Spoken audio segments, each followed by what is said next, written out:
Кожоевич менен да сүйлөшүп атабыз. Мен айтып атам, мен 3 жылдан кийин мына Кудай буйруп дагы 3 жыл иштей турган болсом, 3 жылдан кийин мен ыйлабашым керек. Ошо маалда кылып калган эмес экенмин деп. Же болбосо менин бул кадрым бар, тиги кадрым бар, тиги кадрыма ишенип отурбашым керек. Мен мыйзамга ишенишим керек. 3 жылдан кийин мени мыйзам коргош керек. Мен эл алдында жүзүм жарык жүрүп, менин мыйзам коргоп жүрүшүм керек. Ар бирибиз ошондой болушубуз керек. Мурдагы бийликтер эмне болду? Мени тиги коргоп калат, бул премьерим коргоп калат, бул министрим коргоп калат деп жүрүп, мына системага тийбей жүрүшкөн. Биз ушул системаны, чириген системаны тазалайбыз деп кирдик. Мен жакында азыр дагы 3-4 күндөн кийин айтам, эми айта турган болсом, бир чоң система боюнча, мына сот жана адвокатура боюнча катуу иштерди азыр жүргүзөбүз. Мамлекетибизди бүт тазалашыбыз керек.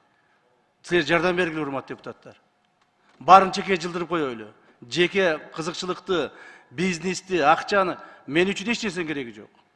Мен ачык айтып коеюн. Мына мен бул реклама деген сөз эмес, бул же болбосо бирөөгө мактаныш эмес. Мен сотрудниктерим да барды билет, коом да жакшы билет, азыр мага эч нерсенин кереги жок. Байлыктын дагы, креслонун да башы, мага бир гана маселе. Мамлекетибизди таза, мыйзамдуу өлкөгө айлантып калышыбыз керек.